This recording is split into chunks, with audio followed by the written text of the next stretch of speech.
fine. Now, Indo-Sri Lanka relation. Indo-Sri Lanka relation. And India-Sri Lanka relation, first thing is Tamil issue. Tamil issue.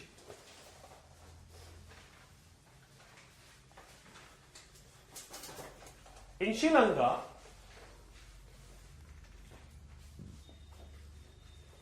there were two types of Tamilians.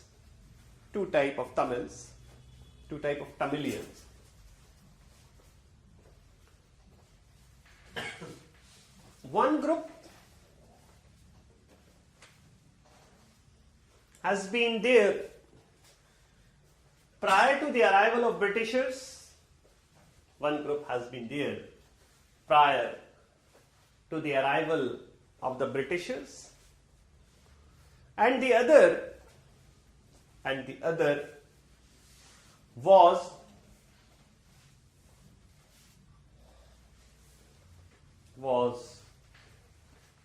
taken to Sri Lanka to work as laborers in the agricultural fields.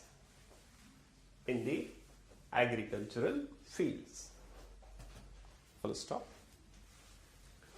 When the Britishers introduced modern education system,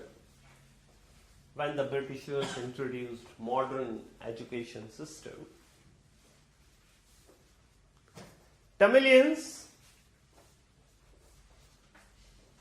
grabbed that proactively.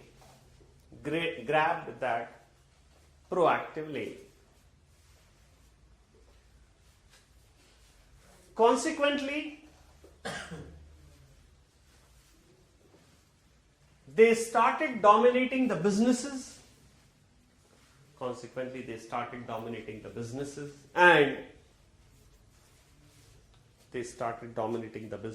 And the government jobs.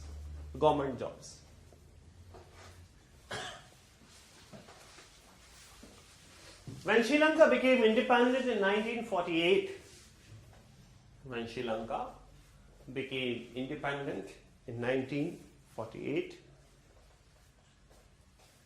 the dominance by Tamilians was raised as an issue by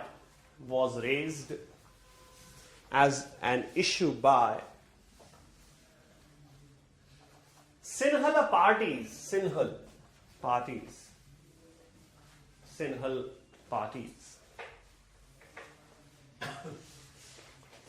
And the government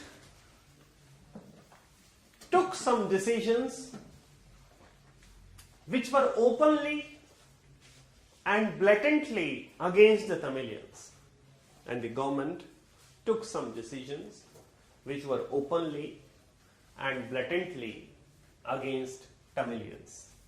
First, A, you should write. Ceylon Citizenship Act 1948. Ceylon, C-E-Y-L-O-N. Sri Lanka was named as earlier like this. Ceylon Citizenship Act 1948. This act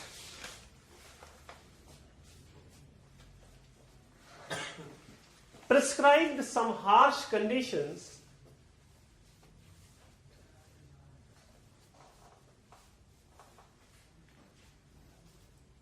to guide the citizenship of Sri Lanka in terms of income and unbroken stay in Sri Lanka.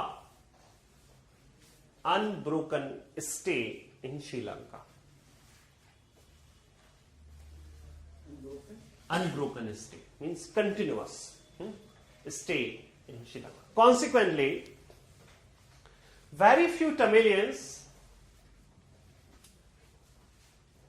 fulfilled these conditions these conditions. Full stop. In 1944, Nehru-Kotlewala Pact was signed. Nehru-Kotlewala. You want the spelling for Nehru? Kotlewala. 54. 1954, Nehru-Kotlewala Pact was signed and India agreed. Nehru-Kotlewala Pact was signed and India agreed to grant citizenship to those who are willing to return. To grant citizenship to those who are willing to return. Full stop. In 1964, Sri Mao Shastri Pact was signed. Sri Mao, S-I-R-I. S-I-R-I-M-A-O. Sri Mao Shastri Pact was signed.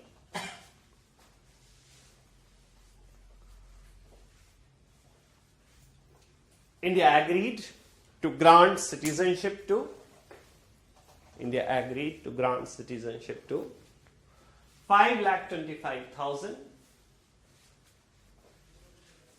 Sri Lanka will do so for 3 lakh. Sri Lanka will do so for 3 lakh. And for the remaining 1.5 lakh. And for the remaining 1.5 lakh, decision will be taken later. This was official, that we will decide later. Remaining 1.5 lakh, decision will be taken later. Full stop. In 1974, agreement was signed between Indira Gandhi. In 1974, agreement was signed between Indira Gandhi and Sri Mao Bandara Naike.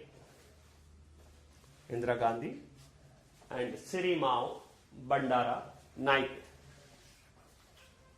And it was decided India will accommodate some of the remaining 1.5 lakh Tamilians in Sri Lanka.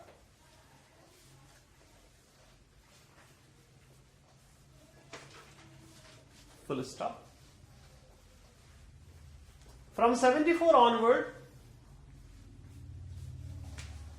Tamilians were constantly arriving in India. But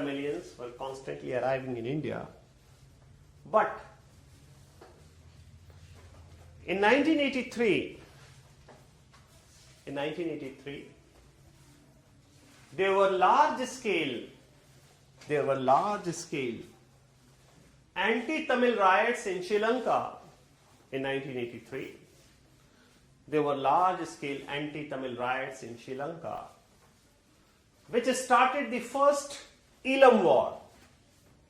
First Elam. Elam spelling E-E-L-A-M.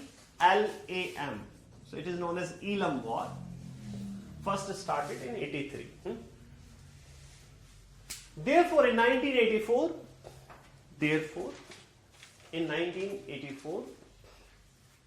Sri Lankan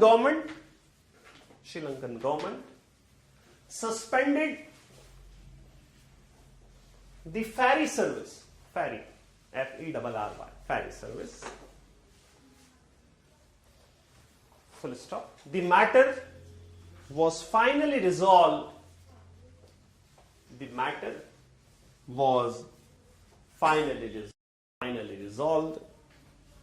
In 2003, when Sri Lanka granted citizenship to all. The Tamilians who were there. To all the Tamilians who were there and willing to have Sri Lankan citizenship.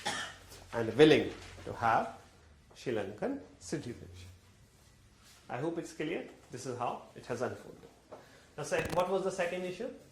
Second issue was Sinhala as the national language, which discriminated against the Tamilians. Now listen please.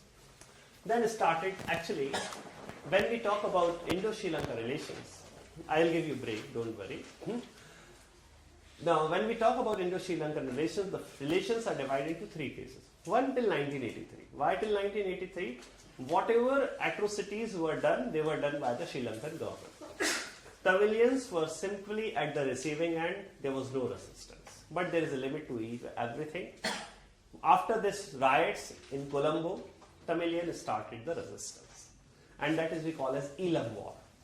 First Elam War from 83 to 87, which resulted in that Rajiv Gandhi Jayawardene Accord. 87 to 90 there was IPKF, so there is no war, only IPKF was fighting with the Tamilians or LTT.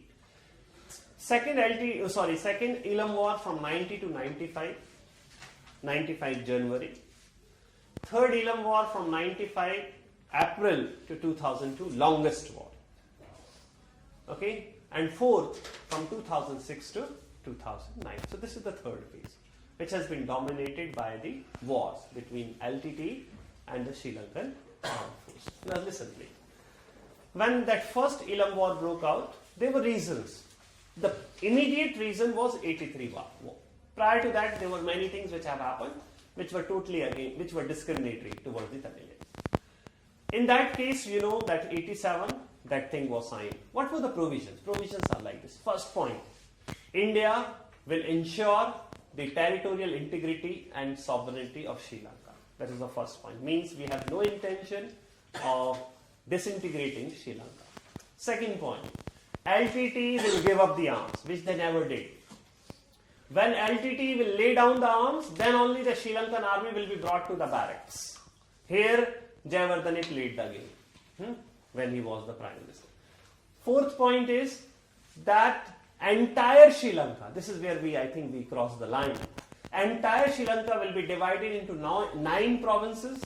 Each province will have an elected leader, which we call as Chief Minister in our country. They can name it whatever they want to. But the north and the eastern province, which is the main area of the Tamilians, it should be combined together to have one province known as Northeastern Province. This was the main issue. And obviously, there will be political devolution.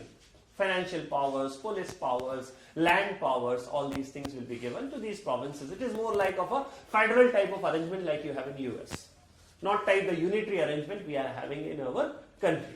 But last but not the least, very important, there was one provision that Sri Lanka will not allow the use of their territory by the anti-Indian forces. This thing was reminded by India to Sri Lanka when Rajapaksa was the president, and Sri Lanka allowed the docking of a Chinese warship over there in their coastal waters, and India sent a copy of this 1987 accord. Please read this particular highlighted portion. That is how the things goes. 87 accord was signed, which resulted in the 13th constitutional amendment, which is still there.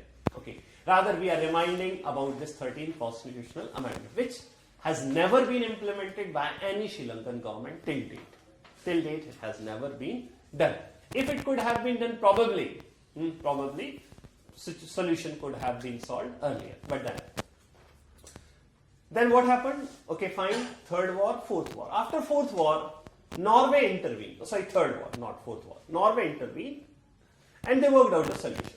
The solution was that Sri Lanka was ready to give them autonomy. It is like dominion status type of a thing. But Prabhakaran refused. No, we are very close to have historic independence. So why will we go for the autonomy? Then Mahinda Rajapaksa came, and his promise was only one: I will finish this war. 2006 to 2009, there was a war, and obviously in this war, he approached India when the war was 50-50 type of a thing, and it could have tilted anywhere. That we need your help. India said, what about 13th constitutional amendment? He said, forget about 13th. Let me win war. I will have 13 plus 1. What is the meaning of 13 plus 1? Or 13 plus or 13 minus or 13 minus minus. I will differentiate all. What 13 plus is? What is the original mandate? We will go beyond that.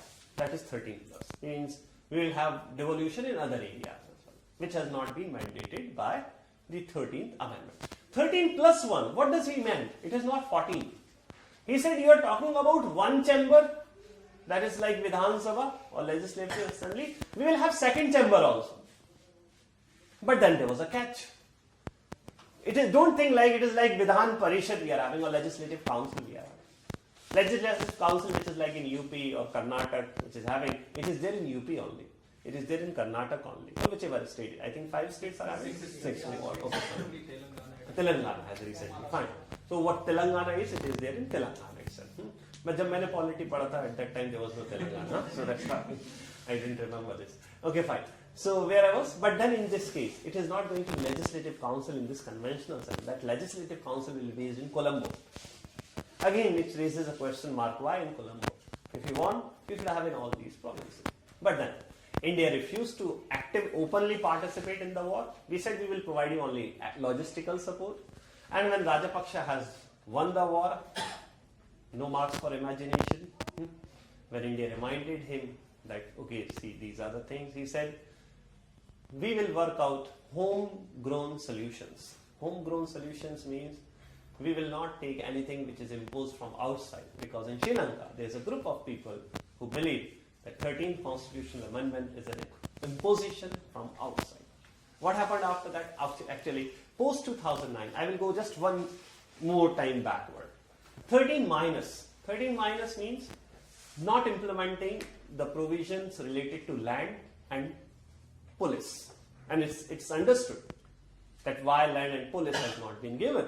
Because if you will give police to a local assembly like in Northeast, then obviously the Sri Lankan government will not be having that much of presence over there. So that is 13 minus. When land and police powers were not given. And one more thing happened, 2007. Supreme Court of Sri Lanka struck down the merger of the North in the Eastern provinces. So that was also against this spirit of this particular amendment.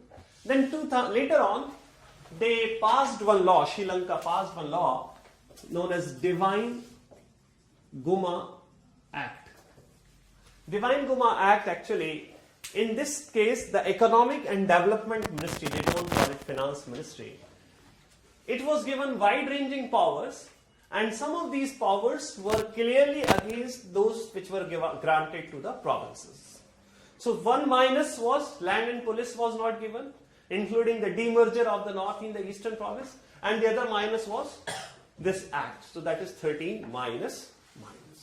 So these are the terms, but legally speaking, there is only one term which is there, 13th Constitutional Amendment. I hope it's clear. Okay, fine. Now come to this, to post 2009. Post 2009, our relations between India and Sri Lanka are about this thing. That see, it's an open fact that in the last phase of the war, there were huge violation of human rights by both the sides. Both the sides means whether it is LTT and Sri Lankan forces. It's common sense that the victorious party obviously have done more damage than the one which has lost out. So do one thing, carry out an impartial investigation of the violation of the human rights and bring the guilty to the justice. That will restore the confidence of the people. Second point, implement the provisions of the 13th Constitutional Amendment.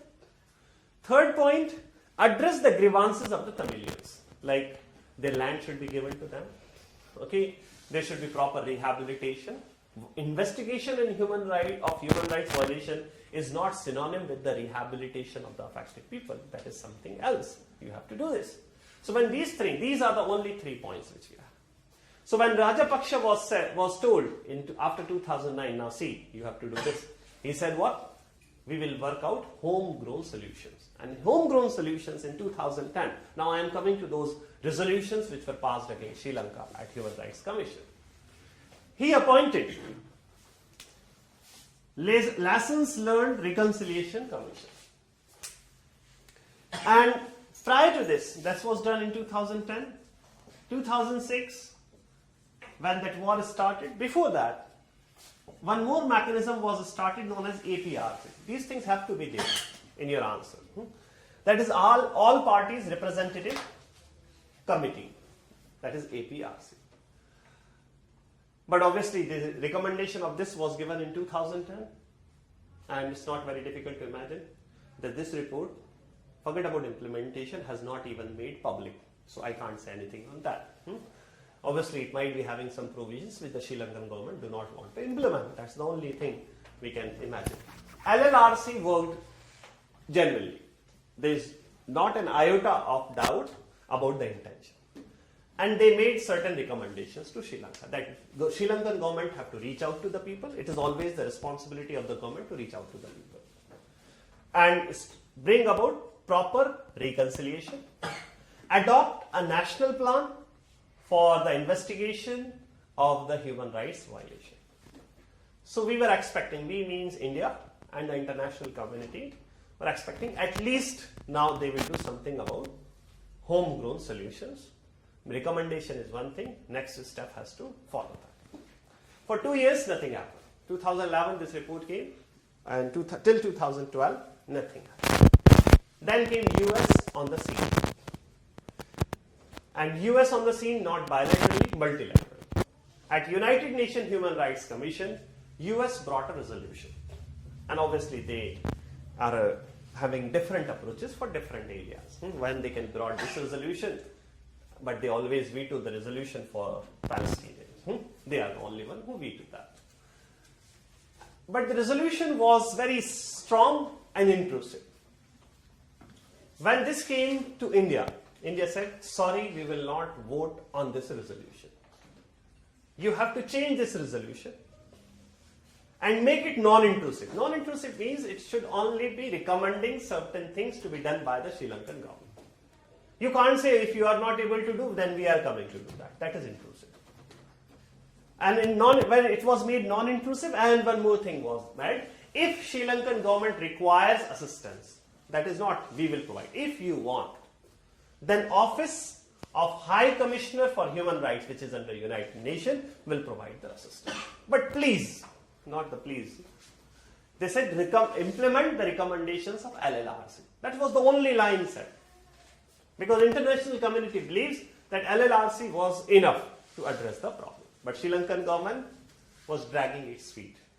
Because it was the time Rajapaksa was still there in Sri Lanka. Nothing happened.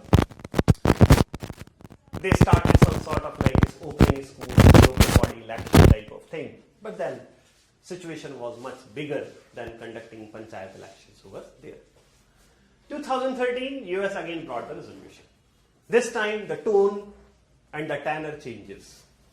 It was harshly worded and it recommended finally there has to be an independent and impartial investigation in the human rights violation in the last phase of the war. Now clearly it was intrusive in nature. Okay, but then again they said if you are willing to fulfill the requirements of 2012 resolution, this thing can wait. Fine. India voted in favor of resolution. Now this time obviously why India voted in favor of the resolution means against Sri Lankan government, and against Sri Lankan government the political parties in Tamil Nadu were more than happy. This was the time when the Commonwealth head of government CHOGM meeting was held. Sri Lanka didn't participate. India didn't went over there to attend the meeting. This really was the worst phase in the Indo-Sri Lankan relation. Then came 2014 resolution. 2014 resolution simply said, nothing doing, we are sending a team to carry out investigation of the human rights.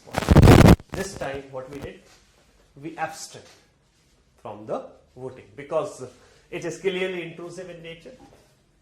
And obviously we are also having some issues in Northeast, Jammu and Kashmir, where there are allegations, we are using the word allegations against the Indian Armed Forces, like that Irom Shamila, she is on hunger strike for so many years, more than a decade if I am not wrong, these type of things. So this time we have abstained because this might come back to haunt us. So this was the last time we have voted against, that was the last thing as far as Indo-Sri Lanka Tamilian issue is concerned. Still people are coming, but then the issue is people want to return. Some people want to return, but in those, actually now those people who have come to India as refugees, they have many generations. Some of them have born and brought up in India. Now for them Sri Lanka is an alien country. Okay, but the generation prior to that, still they have that sense of belongingness to Sri Lanka. Any person will have to their country. So obviously there is a generation divide also. And another issue is, this is obviously it's an issue which will be social issue more of a type. Another issue will, they are asking, we are not sure about property and land we have left out over there. It's again a big issue. Now how the Sri Lankan government will ensure that we will have our land and the property back, whether they are having the proper data maintained in the same manner and all. So these are the complications which will emerge in future, but as of now, this is the state. Fine. With this Tamil issue, please take down. B. In 1956, Sri Lanka passed Sinhal as the only language act. Sinhala as the only language act which was criticized by the Tamil organizations.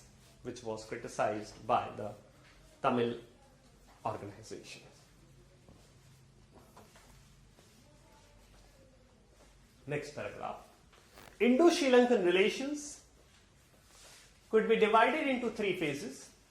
Indo-Sri Lankan relations could be divided into three phases. First, 48 to 93, 83, 48 to 1983, 48 to 1983. Second, 83 to 2009, 83 to 2009. In this phase, four Elam wars took place.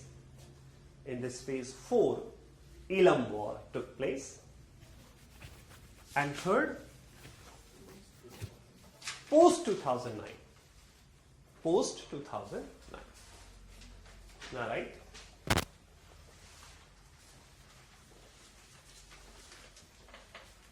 The first Elam war was from 83 to 87, and the immediate trigger was the first Elam, E-E-L-A-M, and the immediate trigger was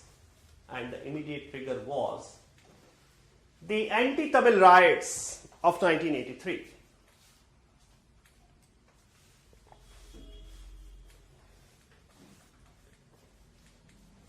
Its duration was from 83 to 87.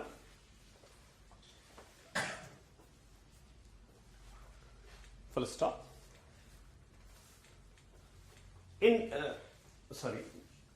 Jayawardene, who was the president of Sri Lanka, laid a siege in northeast by navy,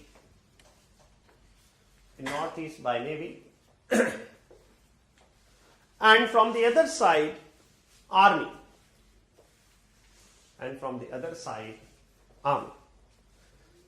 Because of this,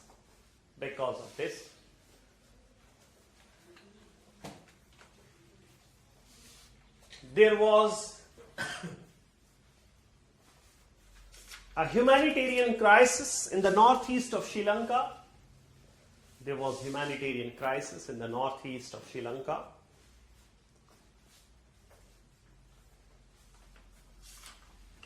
Finally, Indian Air Force was asked by the government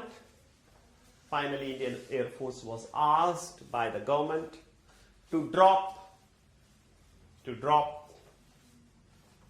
relief material, which was clearly a violation of Sri Lankan sovereignty.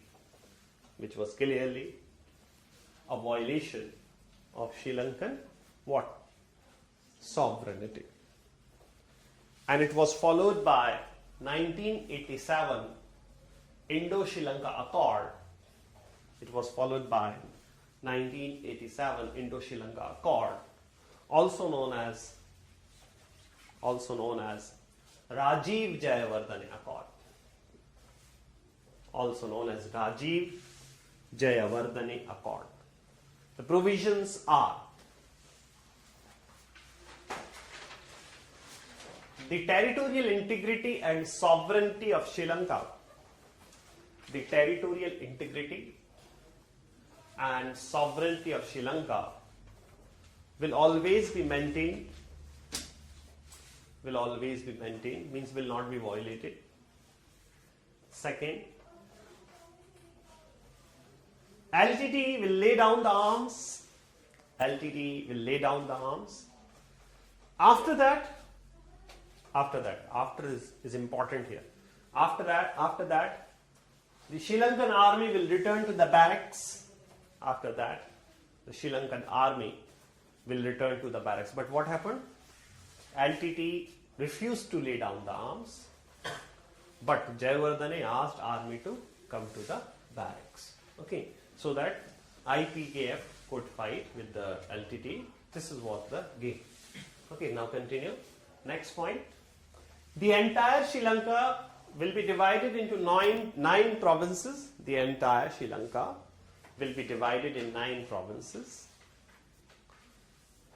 The north and the east will be merged to form.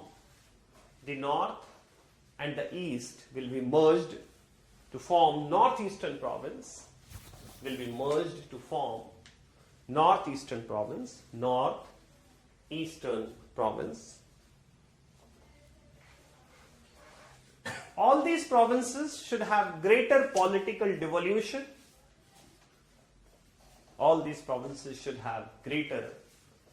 Political power devolution, comma, there should be an elected assembly to elect its leader.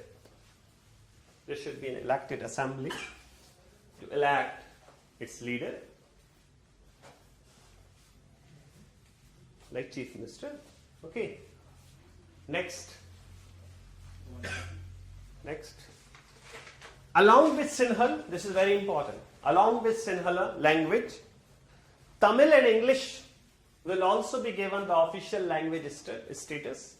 Along with Sinhala language, Tamil and English will also be given official language status.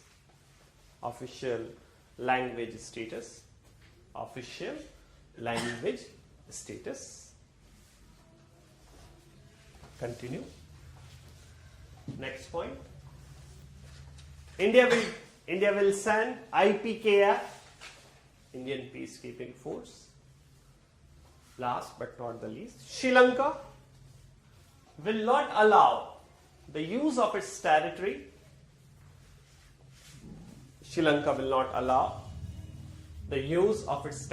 For anti-India activities. These are the important provisions. Continue further. When they were incorporated in the Sri Lankan Constitution, it is referred as 13th Constitutional Amendment.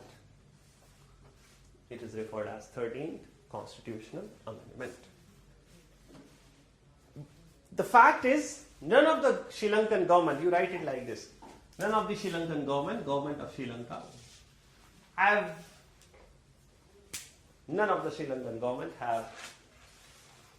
seriously attempted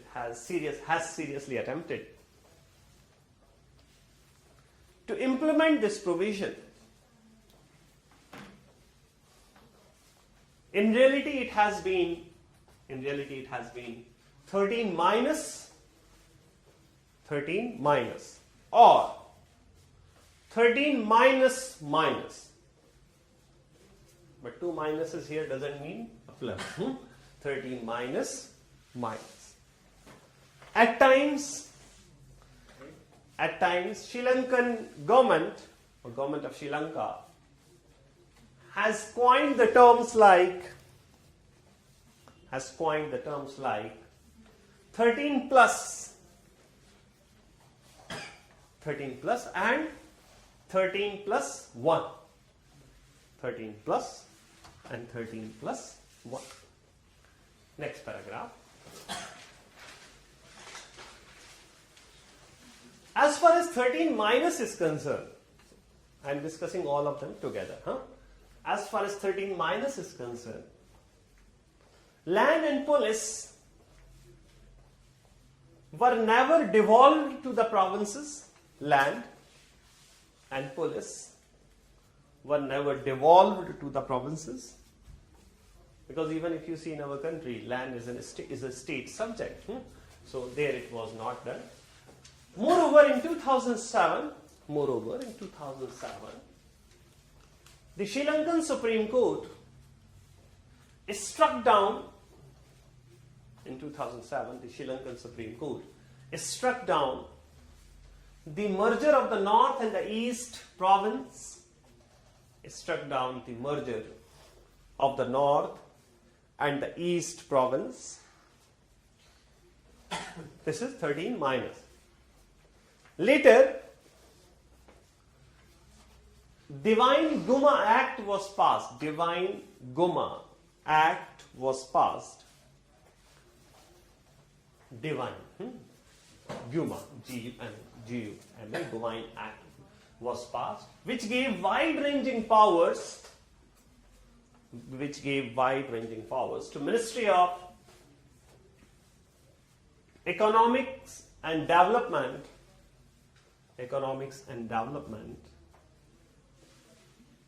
And these powers have eroded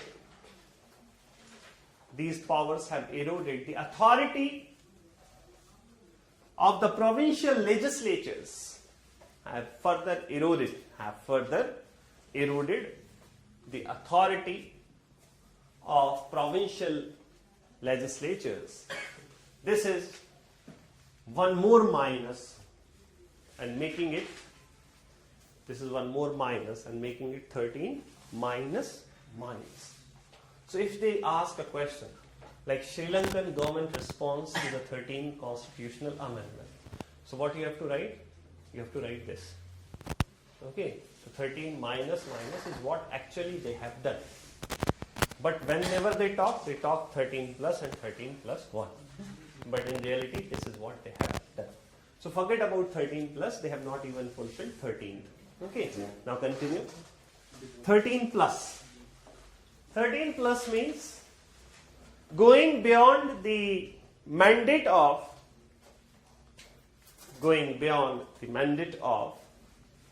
the 13th constitutional amendment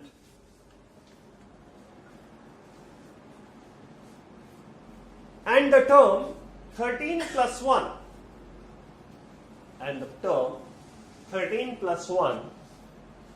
was coined by Mahinda Rajapaksha, and the term 13 plus 1, O-N-E, plus in the symbolic form. 13 plus 1 was coined by Mahinda Rajapaksha at the peak of 4th Elam War. That is, there will be greater devolution, and the constitution of a second chamber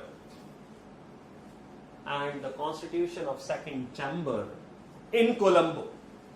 So this constitution of second chamber is 1. Greater devolution is plus. Constitution of second chamber in Colombo, which never happened.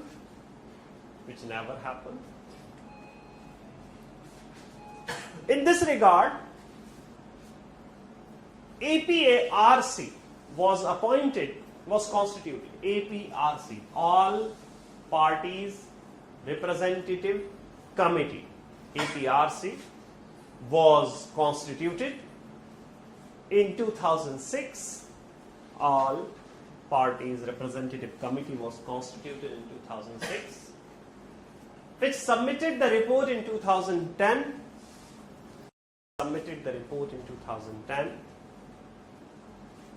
which has never been made public, which gave its recommendation in 2010, which has not been made public. Full stop. Now continue. Second Elam War, just for academic interest, in case you are caught somewhere. Second Elam War, 1990 to 95, right in bracket, January. 1990 to 95, January. Third Elam War, April 1995, Third Elam War, April 1995 to 2002, longest in case PT sometime. Worst case they will be asking such question. But next year paper is going to be tough. So that is longest Elam War. Now right. After third war, Norway started the peace process mediation.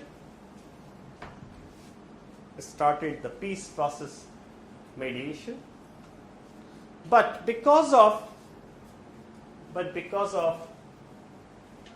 the rigid attitude of LTT and its leader,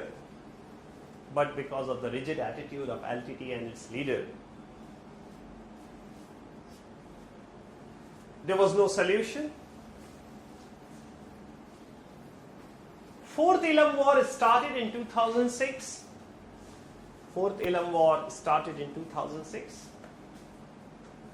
And ended in 2009.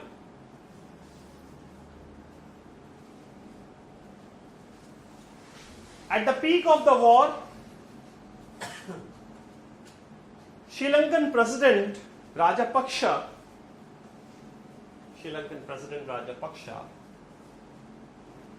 approached India for help, and India provided only logistical support without actual participation. India provided only logistical support without any actual participation. Full stop. Now, right, post 2009. So, post 2009, we have seen up to till date. I'll add just 2 points here. So, in post 2009 only, we'll see that visit of Prime Minister Modi to Sri Lanka. But then, if we read international journals, which is having quite easy access nowadays because of something which you always carry in your hand, 3G, 4G and all that. And like why Mr. Modi waited till the election was over? Actually, as per the Sri Lankan media, we are quoting the source also. A section believes that RAW and CIA actively participated in the process of election over there, which I discount, because if government starts meddling in this type of foreign elections, then obviously what happened today would not have happened in Bihar, isn't it? So, which I don't believe. And it's good that government is not using these agencies. They have stopped till CBI only. They have not gone beyond CBI for all this purpose, which I don't believe. But then there is an angle to that, because after Rajapaksa has gone and Sri Sena came, one of the first decisions he has taken, which I don't think should be the priority of any government, he sent for reconsideration of the Chinese investment in Colombo, which they have promised during the tenure of Rajapaksa, when Sri Lanka has agreed to be a part of MSR, Maritime Silk Route. And what was the proposal? That we will make Colombo a competitor to Dubai this side and Singapore that side. And he has sent for reconsideration. Obviously, some people are saying, and again, if we are supposed to give our opinion without quoting that we participated in affecting the elections, then we should not write that. But yes, if this is the case, then obviously that the pivot of Asia policy of Obama, which he is using to counter Chinese influence, and there is no doubt that pivot of Asia Pacific is only to counter China. Then obviously if they can have Sri Lanka in the sphere of influence of India or indirectly through US, then the Chinese presence could be curtailed to a great extent in the Indian Ocean. Because here I will add a perspective to that, only perspective, which you can counter if you have a stronger point. Like if Sri Lanka do not allow China to carry out investment, now Hambantota is a fact, we have to accept. Or in Colombo, what they are doing? They are allowing a space to countries like India to question the Chinese presence in Indian Ocean. Because as India cannot be there in South China Sea, why can't we be there? Because we don't have any right to be over there, to be very fair. Now if China is not allowed to invest over here, if they are allowed to invest, then they will have a legitimacy, a legitimate right that yes, we have invested and this country is allowing us the investment, so who are you to question that? So if we will force Sri Lanka or guide Sri Lanka, which is a better term, not to have this type of investment over there, then we are curtailing the Chinese presence. Obviously that is what the Asia Pacific pivot of Obama is. This is what the game is played over there. Fine. So this is where I will single drop of fresh water available. That means it is not at all conducive to support life over there if there is no fresh water. And its area is around 285.2 acres. But this island has been used traditionally by the Indian fishermen and the Sri Lankan fishermen for two purposes. To dry the nets, fishing nets, and to have a rest, lunch, breakfast, whatever they are having. And then there is a St. Anthony's Church over there. People visit as a part of pilgrimage. This is what has been the use. Moreover, it is in the, that you can see in the, is a disputed territory between Sri Lanka, was a disputed territory between India and Sri Lanka. So 1974, India decided, okay, now you keep this thing with you, but then allow our fishermen to use it to the way they have been doing it. And if in some areas around the island, Indian fishermen should be allowed to have the fishing. But 1976 agreement has withdrawn these facilities which were given to the Indian fishermen. Because Sri Lanka was saying it will create problem for us. How can we distinguish this is really a fisherman or it's a Tamil fighter in the garb of a fisherman? So these things were withdrawn. Fine. Another thing related to this is the arrest of the Indian fishermen by Sri Lanka. See, if you see this Rameshwaram and all these west coastal area, this is purely a fishing community. Their main source of income has always been fishing. That's the case. But Indian fishermen suffer from two issues. One issue is, on the Indian side, the fish quality and quantity is not that good, although there is a saying that the pasture on the other side is always greener. That's the case. But another case which is a genuine is that the Indian fishermen who are there, they are mostly small fishermen. And being a small fishermen, they do not have multi-day craft system. Multi-day craft system means the boats which can stay in ocean for multiple days. Then only you can go into deep waters. They don't have those boats which could be used in ocean for multiple number of days. So consequently, what they do, they can't go this way. Like if you see, this is the Indian part and this is where the Sri Lanka is. They can't go this way or that way because they don't have the boats. The only option is to go this way. And obviously, most of them are not aware about the demarcation of the boundary between India and Sri Lanka. And moreover, you won't see the boundary of that side Sri Lankan territory, this side Indian territory to have it. And sometimes they do cross this maritime boundary. And the moment that happens, they are being arrested. This is the issue. So solution of this problem is this only. The government has to come forward in two ways. Provide the fishermen with multi-day graph system. That's one solution. When the Tamil Nadu government can give color TV sets after winning election to the people, which has always been the trend in Tamil Nadu, then obviously they can give the boats also, which are, I think, is going to enable them to buy many more color TV sets in future. That's the case. And another thing is to provide them counseling. Counseling means, see, this is international setup. Government of India has limitations at this point. After this point, you are not under Indian law, you will be under Sri Lankan law. So this is how we can do. Now come to China in Sri Lanka. This was a big issue, but not that much today.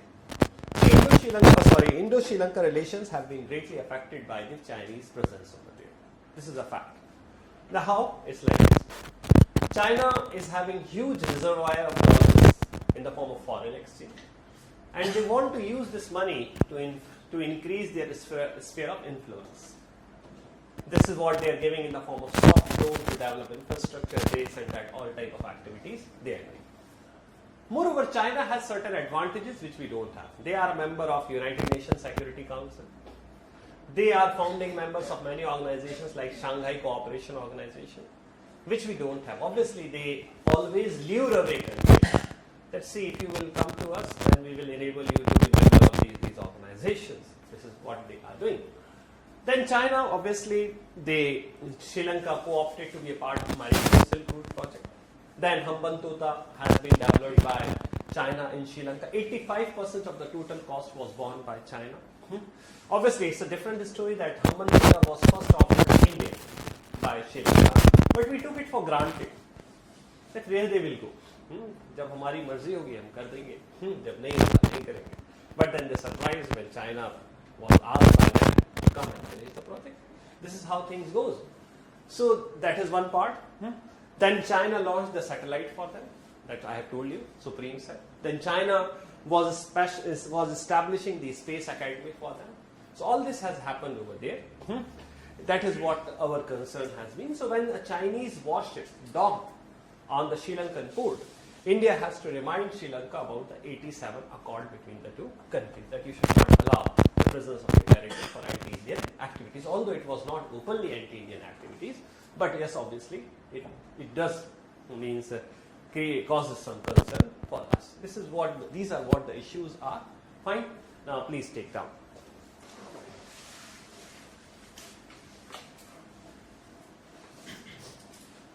Where I have stopped? Post 2009. After the Fourth Elam War was over, after the Fourth Elam War was over, India raised the following issues with Sri Lanka. India raised the following issues with Sri Lanka. First, investigation of the human rights violation. Investigation in the human rights violation in the last phase of the war. Second, implement the 13th constitutional amendment. Implement the 13th constitutional amendment. Implement the 13th constitutional amendment. And address the grievances of the Tamilians. In response, Rajapaksa said that Sri Lanka will work out.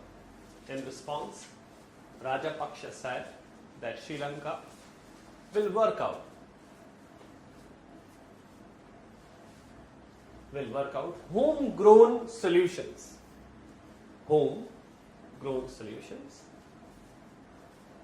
And after that, Lessons Learned Reconciliation Commission. After that, Lessons Learned Reconciliation Commission was appointed. Lessons Learned Reconciliation Commission was appointed. This commission recommended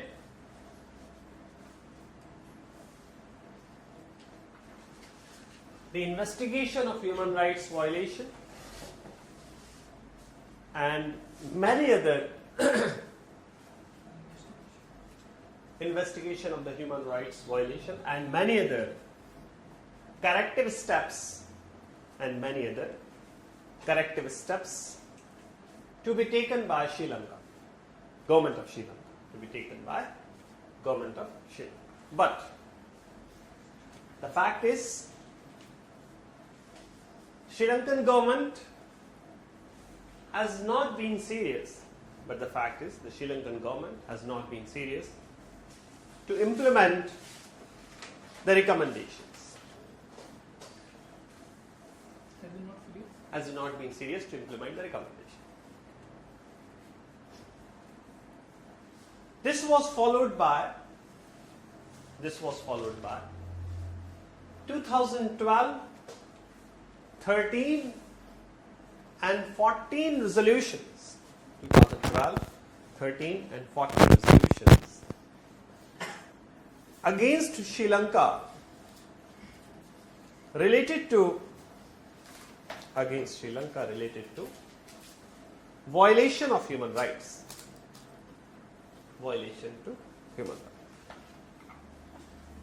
Right? In 2012,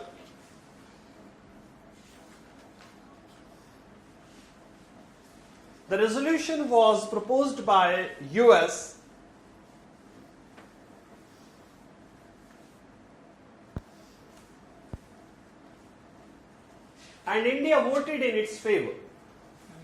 and India voted in its favor. That is against Sri Lanka.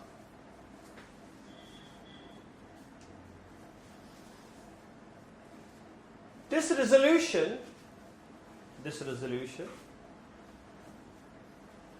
appreciated the recommendations of LLRC. This resolution appreciated the recommendations of LLRC and asked government of Sri Lanka to implement them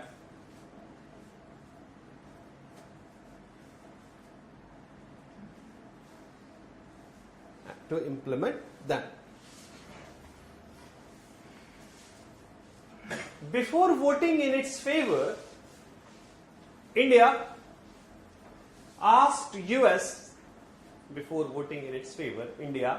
asked US to make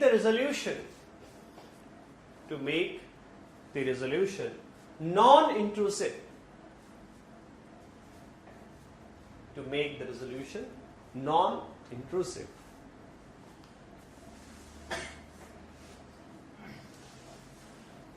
In the end, the resolution asked that Office of High Commissioner for Human Rights,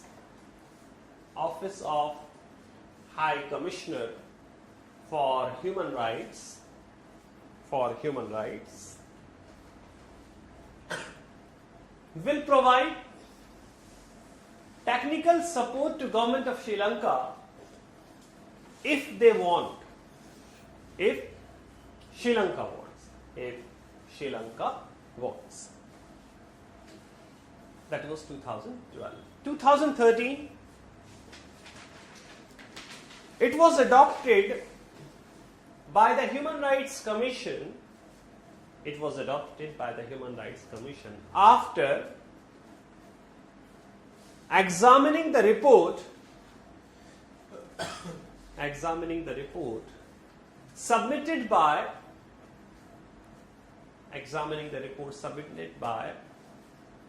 Office of High Commissioner for Human Rights. You can write OCHHR, Office of High Commissioner, OHCHR. Office of High Commissioner, Office of High Commissioner for Human Rights, for Human Rights.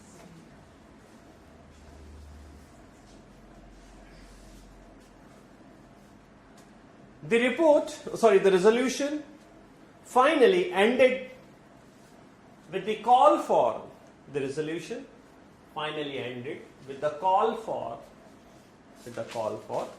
an independent,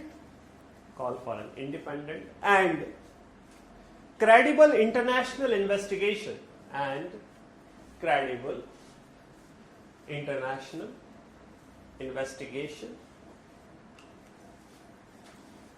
into allegations of human rights.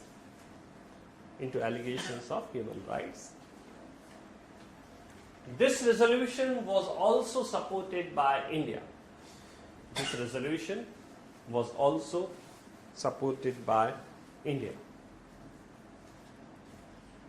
2014. In this resolution, the tone became stern. Tone became stern, and it recommended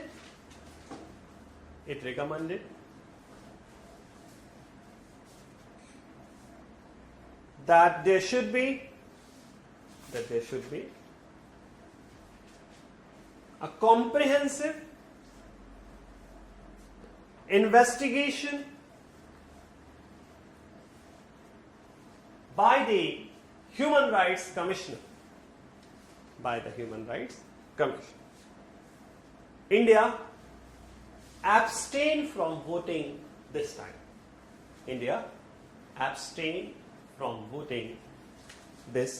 time.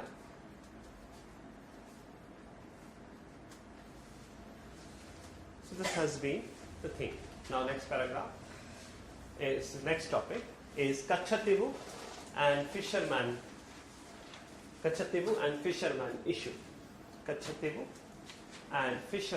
issue. US resolution क्यों पास किया इसके लिए? Resolution obviously for the violation of the human rights which have taken ये place. UN human rights to No, obviously UN is having multiple members. yes. Country has to brought a resolution. So they brought the resolution which was supported by many members of the Human Rights Commission. It happens like this. Okay. Now right, Kachativu and fisherman issue. Kachativu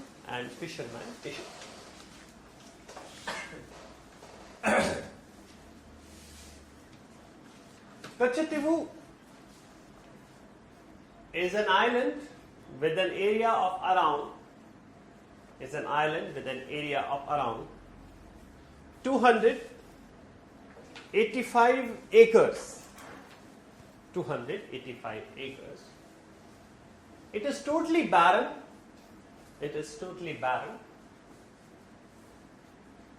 Which has been traditionally used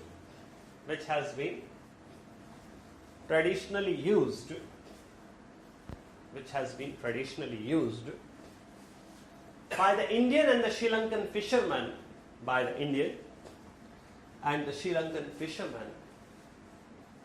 for rest and drying their nets.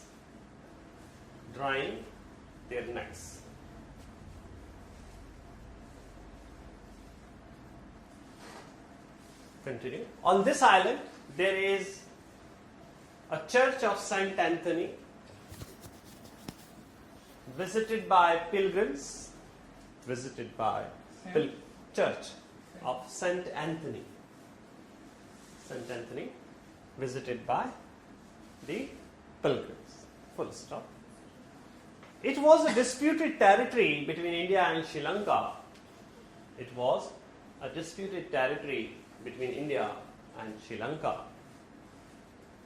In 1974, India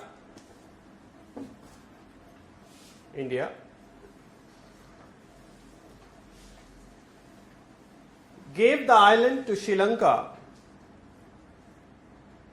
gave the island to Sri Lanka, which was formalized in 1976. Which was formalized in 1976.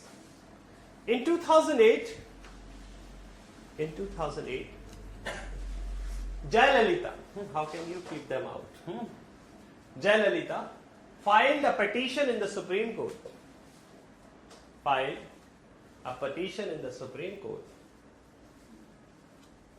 Which challenged the 1974 transfer of the island,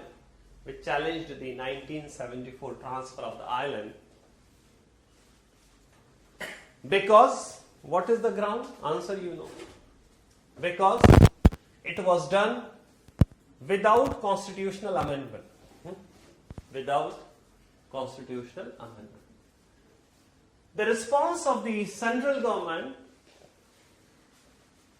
is that it was a disputed territory.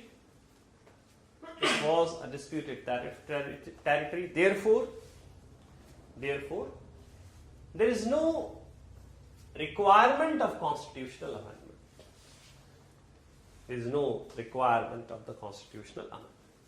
Next paragraph. Related to the above issue is the arrest and killing of the Indian fishermen. Sometimes they are killed. Related to the above issue is the arrest and the killing of the Indian fishermen by the Sri Lankan Navy.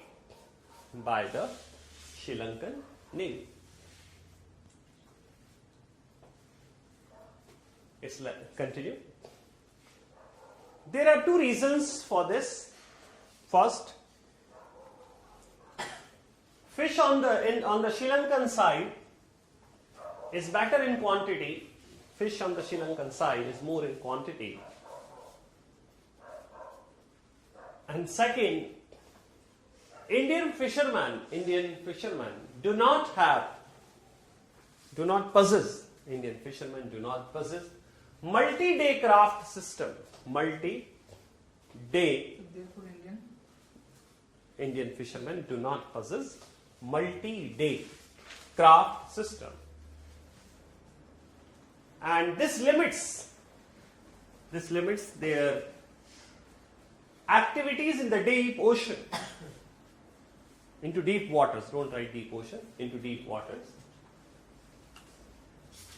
Full stop. So this is Indo-Sri Lanka. Economic relations. Sir, generally in the deep oceans, the biodiversity, the fish is very less. So why they are going to the deep water? Ocean means which aspect you are saying? This way. Like up to certain kilometers. Certain kilometers. Like even, I'm not saying absolutely like 1,000 kilometers. Like even say for example 200, 300, 400 kilometers from the Indian coast. That's what that is limited. Okay.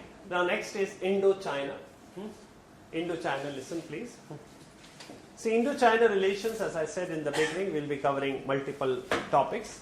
First I will be talking about is border dispute. Now listen please. Border dispute between India and China. How it started and what is the present state? Now please listen. Border dispute between India and China is divided into three sectors. Western sector, middle sector, and eastern sector. Now western sector, if you say, I will give you the opportunity to jot down, just listen. And I always do this thing. Western sector, there are two disputed areas. Who will answer? Obviously me. Aksai Chin and Shakshagam. These are the areas. Middle sector, the dispute is almost over. It was over. Sikkim. Eastern sector, it was around Arunachal Pradesh. And here when you write answer, please, you should mention the issue of staple division. Okay. Now if you can understand this, I think we have done a reasonably good job. So Indo-China border, how it started happening? Actually, it started in 1914, 1914. At that time, it was British India and China. So Britishers and China, they arranged a conference known as Shimla Conference. And Shimla Conference, this line was drawn known as McMahon line. Now here, listen please, just apply small imagination in that case. The purpose of the Britishers was to have as much territory under their control, and their control means it is India, today's India. So what they did, if you see from Indian side, so we are going eastward, okay. So they have drawn the border at the highest watershed, means as much deep as possible. So that on the western side you will have more area, and that more area will be under the control of the Britishers at that time. That was the simple case. But China never recognized this McMahon line. So this dispute actually, it is because of after 1960s only, between this border dispute on the eastern and the western side. 1960s, so I forgot to bring some map that I'll give you tomorrow, colored sheets.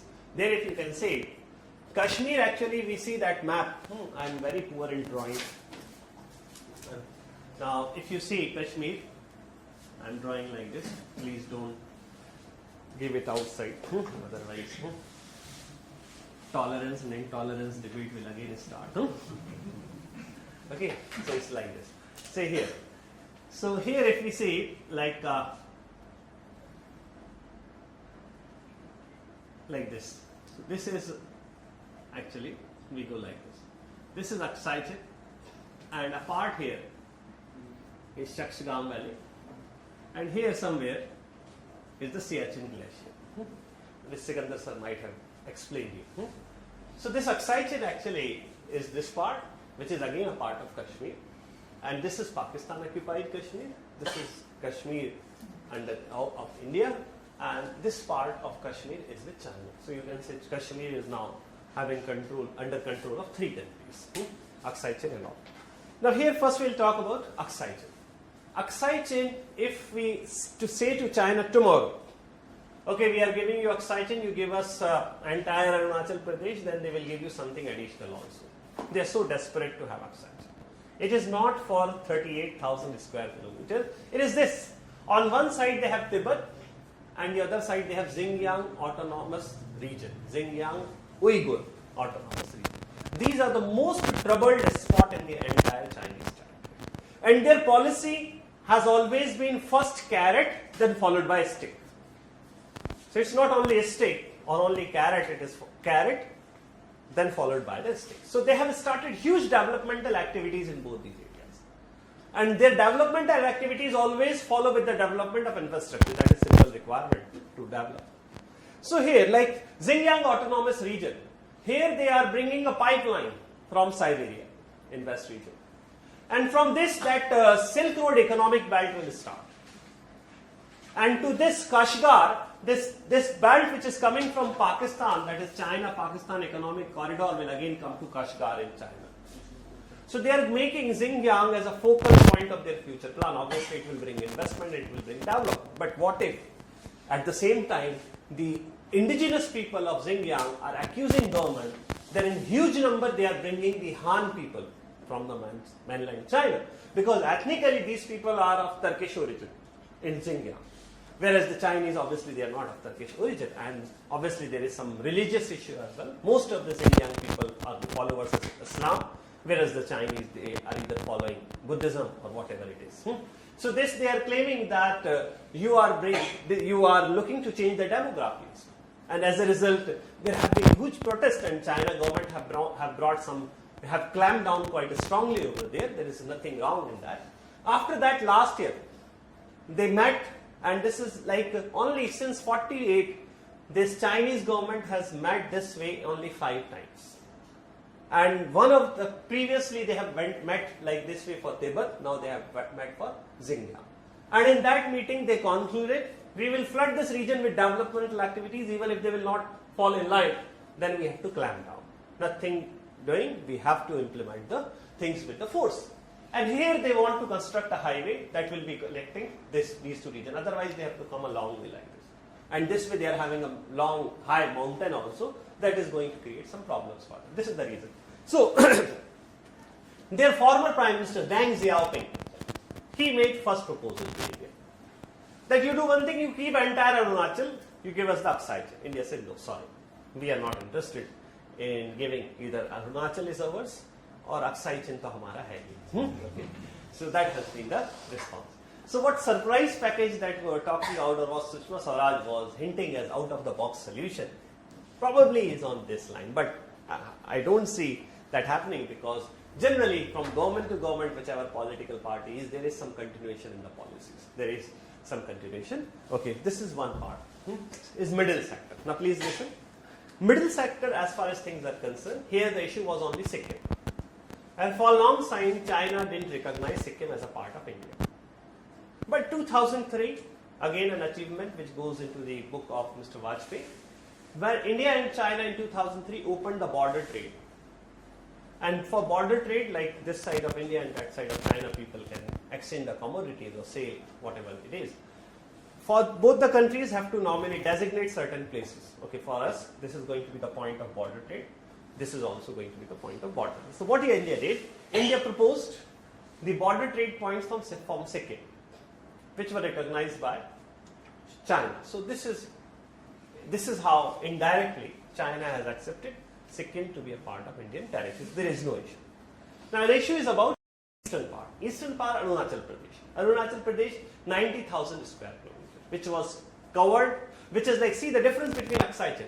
Aksai Chin claim is by India, controlled by China. Arunachal Pradesh claim by China, controlled by India. In this case, actually, Arunachal Pradesh, they call it as South Tibet in general. And in Arunachal Pradesh, there is a place known as Tawang, which is sometimes, so their position is not clear. Sometimes they say entire Arunachal is ours, or sometimes they say that only, say, Tawang is our area. That is not. So actually, stapled visa, if you see, it has come from Arunachal Pradesh. Actually, there was commanding officer, which was posted in Arunachal. And along with him, 8 members were to participate in a defense event in China. When they applied for visa, obviously the Chinese embassy didn't give the visa on the Indian passport, which is blue colored. What they did, they took some papers attached to the passport, and then on those attached paper they gave the visa. That is known as stapled visa. The stapled visa means that is a question mark. So China has given such type of visas only for 2 regions. One is Kashmir and the other is Arunachal Pradesh. Okay, Arunachal Pradesh it is understood. For Kashmir, it becomes little weird that why you are doing this type of activity. So what was the Indian response? India said, okay, fine, we are not sending any people to participate. So in future, you should also not send. Later on, some junior athletes were to participate in an event in China. China did the same type of activity. India said, okay, fine, they will not be visiting your territory. After that, when these exchanges were stopped, China has stopped giving stapled visa. Now, if you apply and if you are posted as a district magistrate in Arunachal Pradesh later, and you want to go to China, then you will be given visa on the proper Indian passport. I hope Arunachal Pradesh you will give that priority, isn't it? Okay, Kiran Rijiju is from that. Okay, he is a minister of the state. Now, what has been our response? Now, listen, please. Now, from time to time, we have seen that there have been Chinese incursion. Chinese incursion happen in this region.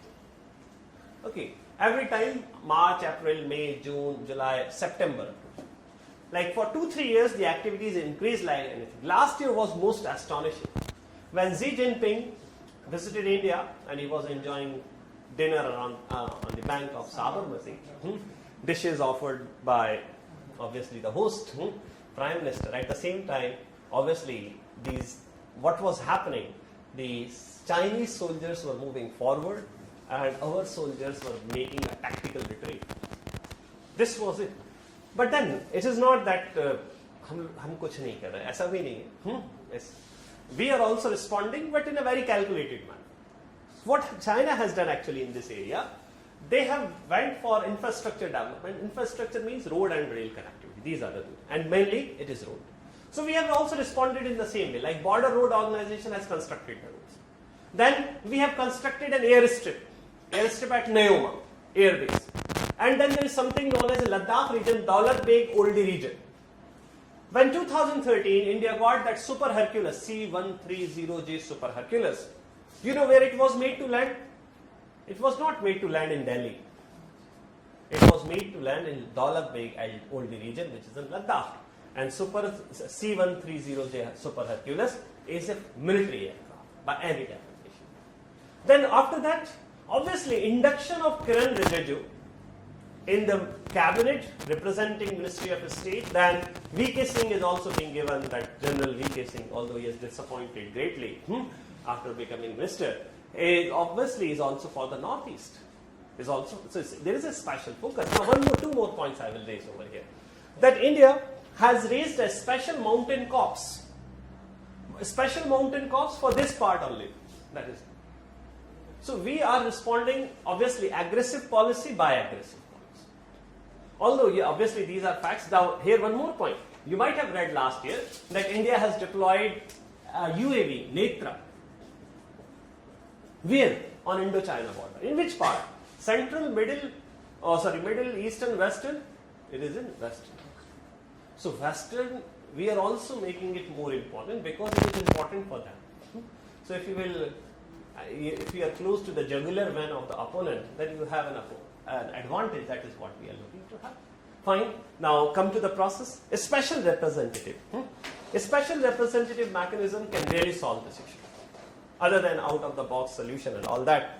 What a special representative mechanism has done, it has made 18 times, and I have told you that from Indian side it is National Security Advisor, and on the other side it is not necessary for them to have National Security Advisor. It is Yang Jiji who is meeting quite frequently. What has happened in this? A three-step process has been worked out, which I have explained to you. First, political parameters and guiding principles, which was signed in 2005. Second step, the process is on, where we are identifying which area belongs to which country.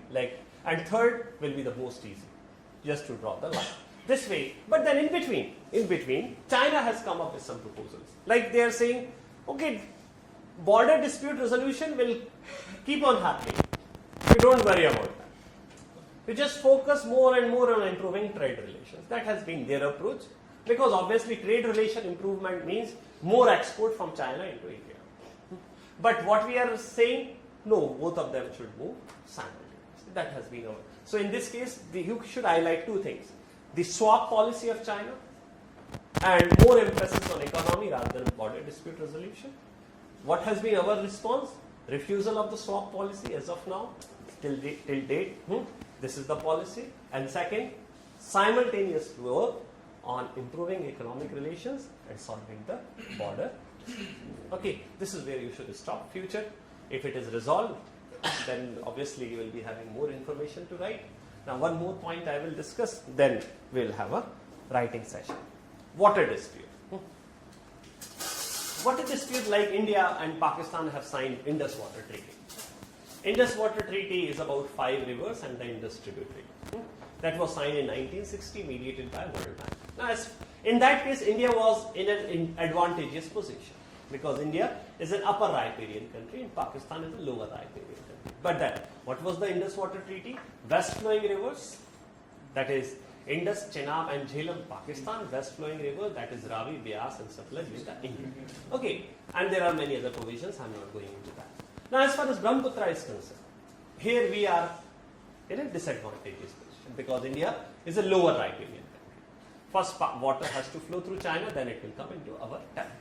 Now, China, obviously, it is suffering from water distress. And they are having another river, which might have been taught you in geography classes, Yellow River. So, their plan is to divert water from Brahmaputra into Yellow River. And this will not be few liters, it is going to be billions of cubesacks. That will obviously reduce the water availability in India and subsequently in Bangladesh as well. So, this is one issue.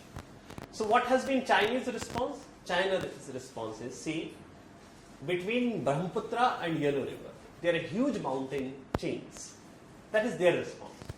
And it's not physically viable to transport water by means from these mountain chains. But then, obviously, we are sticking to our thing. Then another issue is, you have to, water dispute, you have to highlight these two dimensions separately. Because most of the time, you people club all the things together and really confuse the examiner. और जब भी examiner को दोबारा answer पढ़ना पड़ता है मतलब आपके नंबर कम हो गए. That is bottom line. So second issue is construction of 5 dams which are hydroelectric projects on Brahmaputra. What are the name? What is Jiaksa? One is Rangmu, Jiacha. Then you are having Fudozong and Dago. These are the 5. Dago and Fudozong. नाम याद हो गए ना? Chinese में लिख के बताओ फिर. अच्छा ठीक है. So what is our claim? China, India is saying these are storage dams. Storage dams means you will stop the water, and obviously again same thing, same logic will apply, that water availability will decline. What is the Chinese response? No, these are run of the river projects. Run of the river means water will come, it will rotate the turbine, that will produce the electricity, and then we will allow the water to go. That is it. Then India said, okay, fine, we accept it. That is run of the river. Then do one thing, sign a water sharing treaty with us, like we have done with Bangladesh or with Pakistan. Then China has refused to sign that water sharing treaty. Under that water sharing treaty, actually, if the dispute arises, there is a mechanism known as joint commission, like Indus. There is permanent Indus commission. So this is there. If India is having any grievance or Pakistan is having any grievance, then they can go over there. And if the matter is not solved by the joint commission, then you are free to go to International Court of Arbitration, which Pakistan has done in case of Kishangarh hydroelectric project. This is how it works. But then China has refused to sign this type of treaty with us. Moreover, they are saying, just this is the beginning, that we'll do one thing. We will allow your people to collect the hydrological data during the flood season, which will enable you to better flood management and all. So this is the status of the water dispute between India and China. I hope it's clear. Okay, please take. There we have stopped. Indo-China. Indo-China first is border dispute. Please take down Indo-China border dispute. In 1914, there was a Shimla conference. In 1914, there was Shimla conference, which was called to determine the border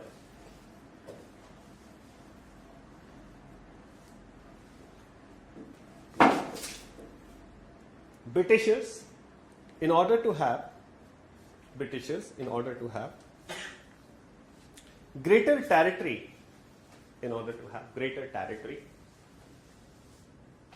under their control,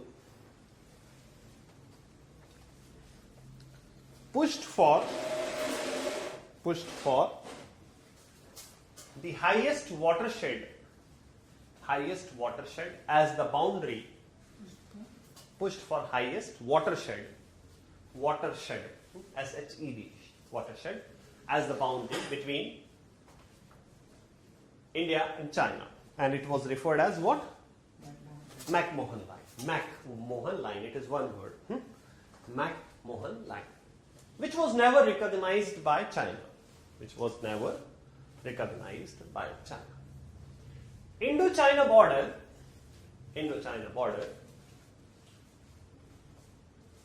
and with which country India is having the longest border? Bangladesh. Okay. Indo-China border, now is it going to be the same after the exchange of the enclaves also? Yes, sir. Sure? Yes, sir. Chalo, theek hai, अच्छी बात है. Majority is always right. Where was India-China border has never been properly demarcated because a big part of that has not been habitated.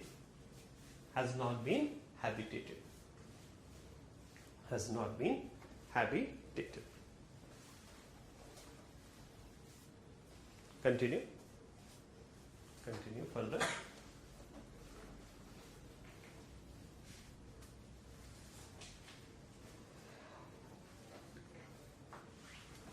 The border dispute between the two countries is divided into 3 sectors. The border dispute between the two countries has been divided into 3 sectors. First, western sector. It is about Shakshgam Valley with approximately 5,000 square kilometer area. Shakshgam Valley. Why don't you use the formula which I have given you for spelling?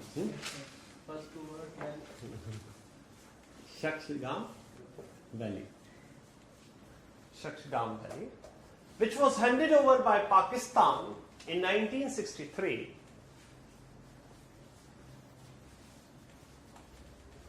It was a part of, in 1963, obviously to China, it was a part of POK. It was a part of POK.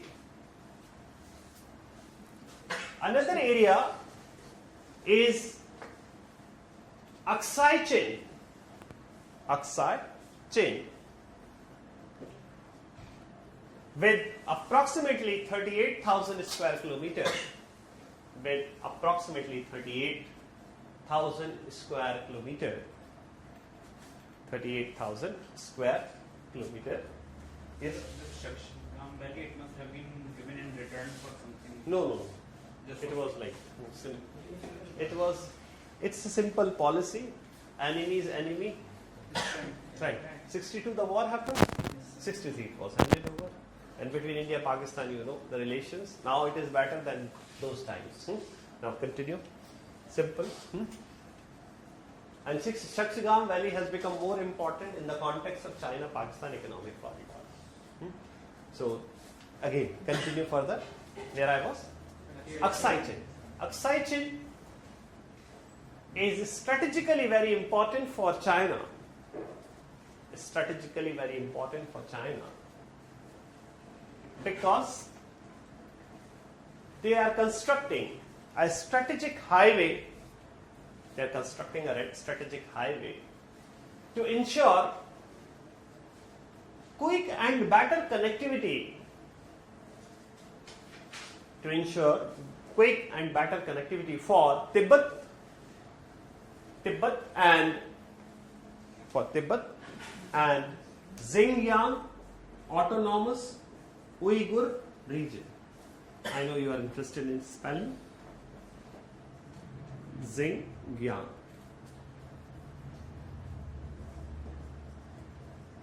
Uyghur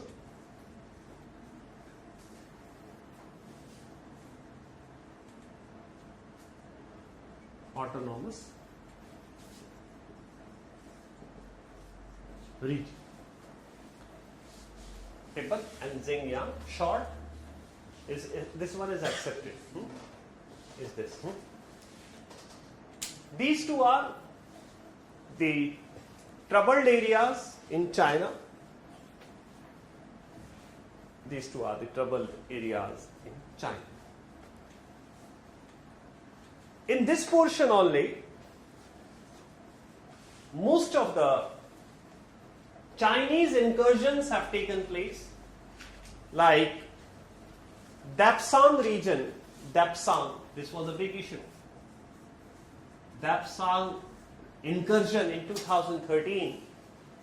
Dapsang incursion in 2013. Dapsang. D-E-P-S-A-N-G. Dapsang incursion in 2013. And Chumar Valley incursion in 2014 when Xi Jinping was here. Chumar Valley incursion in 2014. Continue further.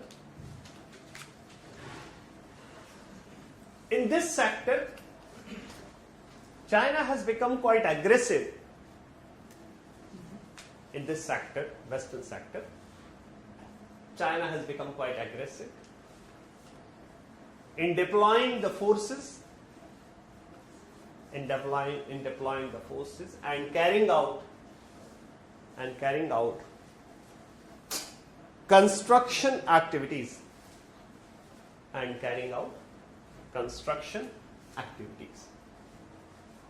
India has also responded in the same aggressive manner.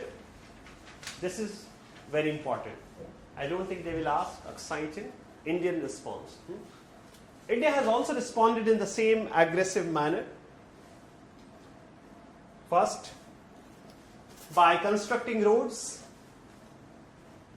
Second, developing a new airstrip at Nyoma.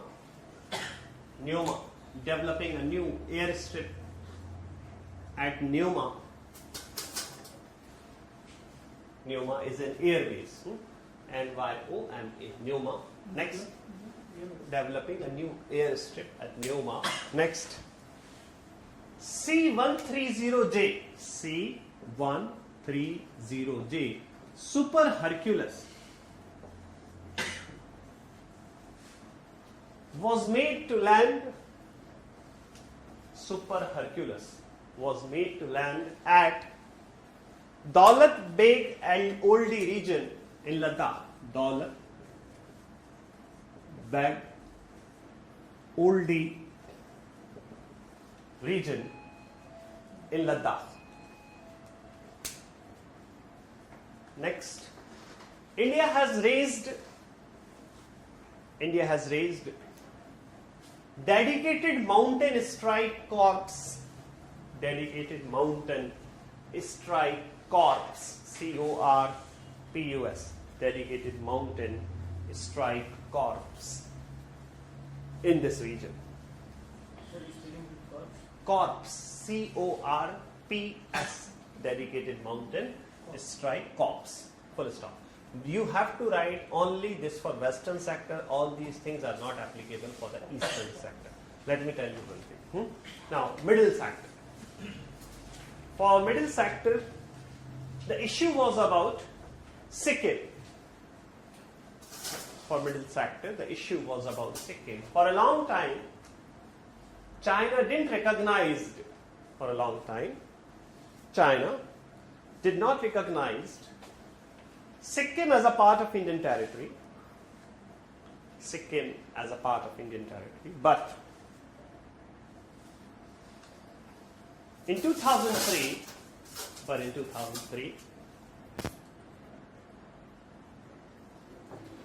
India designated some of the locations from Sikkim.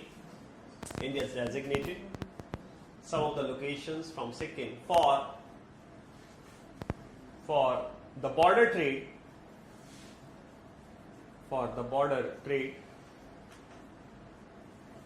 which were recognized by China.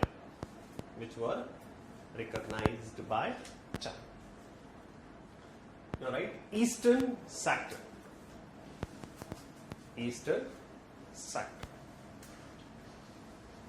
In eastern sector, China is claiming now 90,000 square kilometer of area in Arunachal Pradesh. In eastern sector, China is claiming 90,000 square kilometer area in Arunachal Pradesh. 90,000, which is under Indian control. China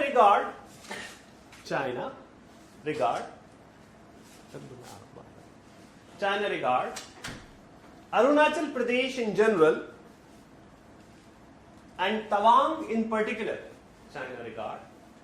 Arunachal Pradesh in general and Tawang in particular as South Tibet.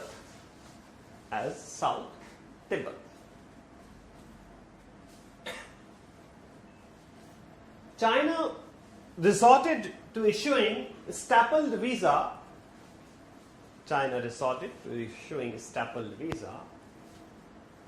In the context of Arunachal Pradesh and Kashmir, not Aksai, and Kashmir. But after the Indian resistance, this practice has been stopped.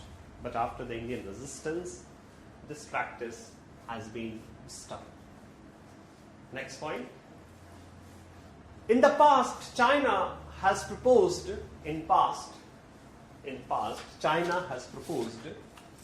swap policy, swap policy, that India should withdraw its claims.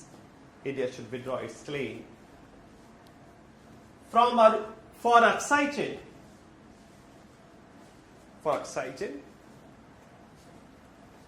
and China will do the same for will do the same for Arunachal. And China will do the same for Arunachal. But it has been outrightly refused by India. But it has been outrightly refused by India in past. But it has been outrightly refused by India in past. Some time back, Minister of External Affairs, Sushma Swaraj, said that, sometimes back, Minister of External Affairs, Sushma Swaraj, said that Indo-China dispute could be solved through out-of-the-box process. Could be solved through out-of-the-box, inverted comma, out-of-the-box process, which has not been revealed. Which has not been revealed. Later on, Australian Prime Minister, who was just now a few months back the Prime Minister, Kevin Rudd. Kevin Rudd visited India after visiting China. Visited India. Later on, Australian Prime Minister Kevin Rudd, R-U-D-D, not that Rudd. Kevin Rudd visited India after visiting China. He said, Chinese government is working out a surprise package, inverted commas, surprise package. Chinese government is working out a surprise package for border dispute resolution. For border dispute resolution. Some of the experts were of the opinion that it is nothing but the swap policy. It is nothing but the swap policy. So again, there is a question mark because none of the two countries have really spelled out what this out of the box or the surprise package is going to be. So in future, if things start happening, from here onward, you should start adding them. Now, one more point. Actually, in IR, this is where we need to focus. These type of a thing, opinion-based things, they're more interested in knowing. Okay, you can do better than me. Next point is this. China-India trade has grown significantly in the last decade or so. China-India trade has grown significantly in the last decade or so.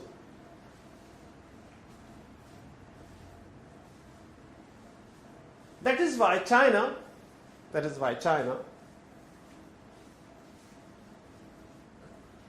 insists that both the countries should focus more on improving trade and economic relations. Focus on improving trade and economic relations.